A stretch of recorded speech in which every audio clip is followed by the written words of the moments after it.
खबर बलिया से है, जहां प्रोफेसर रामकृष्ण उपाध्याय ने किया है बड़ा दावा। अब की बार 400 पार 72 लोकसभा में बीजेपी की होगी प्रचंड जीत। वहीं उनके द्वारा कहा गया कि सपा जोड़ने की नहीं बल्कि तोड़ने की राजनीति करती है, इसलिए सपा को नहीं मिल रहा है 72 लोकसभा से कोई उम्मीदवार। Report Rajesh Mishra, Purvanchal press. खबर बलिया से है, जहां प्रोफेसर रामकृष्ण उपाध्याय ने बड़ा दावा किया है। नीरज शेखर को बलिया 72 लोकसभा से प्रत्याशी बनाए जाने पर बधाई देने के साथ ही कहा कि अब की बार 400 पार का नारा सही साबित होगा। हम आपको बताते चले कि प्रोफेसर रामकृष्ण उपाध्याय ने भी 72 लोकसभा से अपनी दावेदारी पेश की थी। वहीं उनके द्वारा कहा गया कि सपा को बलिया में प्रत्याशी इसलिए नहीं मिल रहा है क्योंकि सपा जोड़ने की नहीं बल्कि तोड़ने की राजनीति करती है। आइए सुनते हैं प्रोफेसर रामकृष्ण उपाध्याय ने और क्या कुछ कहा। ऐसी तमाम छोटी और बड़ी खबरों के लिए बने हमारे साथ। आप देख रहे हैं पूर्वांचल प्रेस, मैं हूं राजेश मिश्रा। धन्यवाद। सर, आप पेशे से शिक्षक हैं और संघ से भी जुड़े हुए हैं, भारतीय जनता पार्टी के भी आप कार्यकर्ता हैं। ऐसे में आपके द्वारा बलिया 72 लोकसभा से दावेदारी किया गया था, आपको टिकट नहीं दिया गया है। सर, नीरज शेखर जी को टिकट दिया गया है 72 लोकसभा से, तो आप कितने खुश हैं उनको टिकट दिए जाने पर और क्या कहना चाहते हैं? मैं पार्टी के निर्णय से पूर्ण सहमत हूं और मुझे दुख कतई नहीं है। संघ का स्वयंसेवक होने के नाते हम लोगों को ये संस्कारित किया जाता है, हम आशा निराशा लाभ हानि इन सब चीज़ों से विरक्त रहें। जो संगठन हमको आदेश करेगा हम वो काम करेंगे, संगठन के स्वयंसेवक होने के नाते। आपको आश्चर्य होगा, मैं तो ये कहता हूँ भारतीय जनता पार्टी संघ का एक राजनीतिक विंग है जिसका चुनाव चिन्ह कमल है। हम लोगों का निर्मित भी कमल की तरह कोशिश करती है संगठन करने का। कमल जल में, कीचड़ में, मिट्टी में रहते हुए भी जैसे असंग रहता है, वैसे ही स्वयंसेवक इन सब भावों से असंग रहता है और वह कहा जाता है दाम पर बिक नहीं सकता और किसी भी व्यक्ति के प्रति निष्ठा नहीं रखता है। वह देश हित में जो दल, मैं आपको ये भी कह रहा हूँ, देश हित में जो दल काम करता है उसी के प्रति समर्पित भाव से लगता है। सब बलिया में टिकट इतना लेट क्यों दिया गया? कई सारे लोग थे जिनके द्वारा दावेदारी की गई थी, आपका भी नाम आया था। सर, वीरेंद्र सिंह मस्त जो इस समय वर्तमान में सांसद है, उनका भी नाम था। नीरज शेखर जी को टिकट दिया गया है और वर्तमान के जो सांसद हैं वीरेंद्र सिंह मस्त जी, उनका यहाँ से भी नहीं हुआ और जहाँ से वो सांसद पहले थे भदोही, वहाँ से भी नहीं दिया गया है। तो इसको लेके आप क्या कहना चाहेंगे?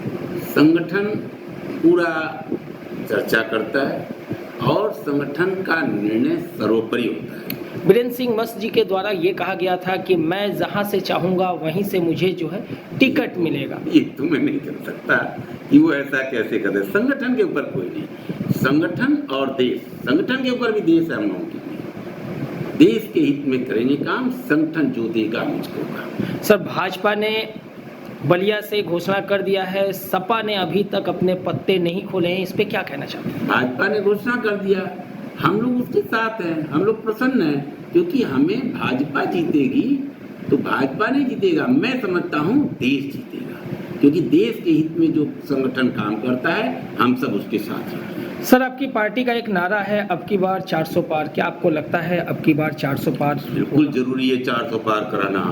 भाजपा इस बार पहले कालखंड में भाजपा ने वातावरण बनाया, देश में लोगों का मन बनाया।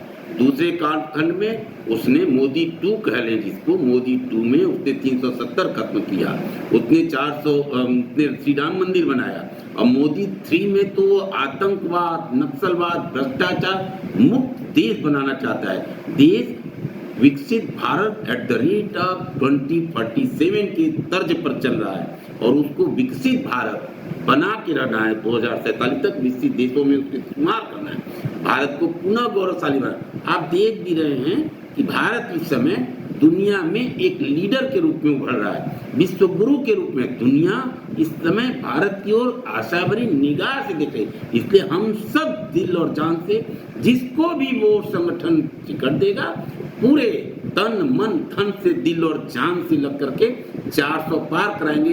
तभी हम संविधान में वो संशोधन कर सकेंगे जो समान नागरिक संहिता लाए। उसका कारण है सबका साथ, सबका विकास, सबका विश्वास, सबका प्रयास तब सफल होगा जब समान अवसर और समान अधिकार मिलेगा।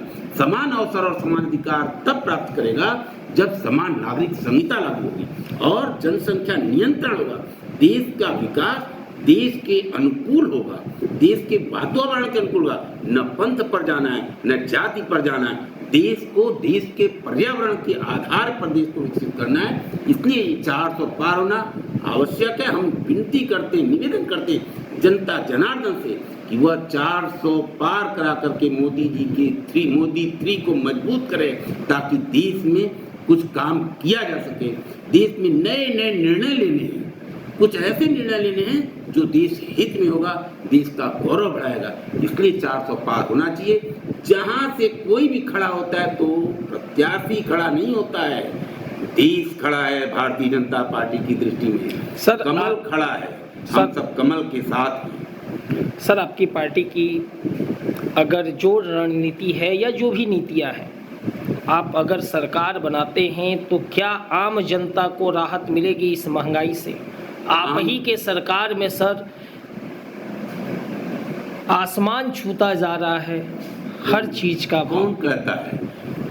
डीजल पेट्रोल का दाम जब बढ़ता है तो सामान का दाम बढ़ता है। डीजल पेट्रोल का दाम गिर रहा है, सामान का आप मुद्रास्फीति अगर पढ़ते होंगे, जानते होंगे, सामान्य है। मुद्रास्फीति पिछले 9 महीना बहुत कम पर है। आप डीए से अनुमान लगा सकते होंगे, डीए पहले बढ़ता था 20-20%, अब इस समय डीए 3%, 2%, 5% बढ़ता है। इससे लगाया जा सकता है कि जो सामान्य उपभोक्ता सूचकांक है वो किस तरह से बढ़ा।